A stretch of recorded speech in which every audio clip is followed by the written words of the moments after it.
இன்றைக்கி எனக்கு ரொம்ப முக்கியமான நாள். அதனால் காலையிலேயே சீக்கிரமாக எழுந்திரிச்சு பிரேக்ஃபாஸ்ட் நான் பண்ணுறேன்னு சொல்லிட்டு அம்மா காஃபி போட்டு கொடுத்துட்டு பிரேக்ஃபாஸ்ட்டும் முடிச்சுட்டேன். வெளில வந்து காற்று வாங்கலான்னு சும்மா வெளில வந்து நின்று என்னை உள்ளே விட மாட்டேன்ட்டு ஃபுல்லாக அடைச்சிட்டு நின்றுட்டான். என்ன அப்படின்னு பார்த்தா எங்கள் அம்மா கிளம்பி நிற்கிறாங்க. வெளில கிளம்பிட்டாங்க. அதை பார்த்துட்டு ஷாக் ஆகிட்டான். ஐயையோ, நம்ம சோத்துக்கு என்ன பண்ண போகிறோம்? நம்மளை விட்டுட்டு போகிறாங்களே, சோறு போட ஆள் இல்லையே, எப்படியாச்சும் கன்வின்ஸ் பண்ணியிருக்க வச்சிருவோன்னு அவனும் காலை கொடுக்குறான், கையை கொடுக்குறான். எங்கள் அம்மா கிளம்பிட்டாங்க. ஆக்சுவலாக அம்மாவும் அப்பாவும் சுவாமிமலை முருகர் கோயில் போகலான்னு கிளம்பிட்டாங்க.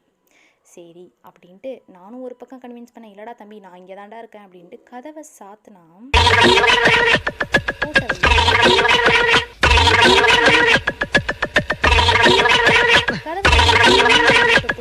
அட ஏன்டா நீ இப்படி பண்ணுற அப்படின்ட்டு அவனை 2 திட்டிட்டு ஒரு ஓரமாக இருடான்னு சொல்லிட்டு நான் லன்ச்சுக்கு சைட் பை சைட் ப்ரிப்பேர் பண்ணிகிட்டு இருந்தேன். ஸோ லன்ச்சுக்கு வந்துட்டு இன்றைக்கி பன்னீர் பிரியாணி பண்ணலாம் அப்படின்ட்டு பண்ணிகிட்டு இருந்தேன். ஸோ போயிட்டு வந்தவங்க கை நிறைய சாக்லேட் வாங்கிட்டு வராங்க. பார்த்தா பை நிறைய காய்கறி வாங்கிட்டு வந்திருக்காங்க. சந்தைக்கு போனால் சீப்பாக இருந்துச்சு, அதனால் நிறையா வாங்கிட்டு வந்துட்டுருந்தாங்க. 30 ரூபாய்க்கு 1 கிலோ அளவு மிளகா கொடுத்துருக்காங்க. சரி பரவாயில்ல அப்படின்னு சொல்லிட்டு எல்லாத்தையும் எடுத்து வச்சுட்டு அவங்களுக்கு சாப்பாடு போட்டேன்.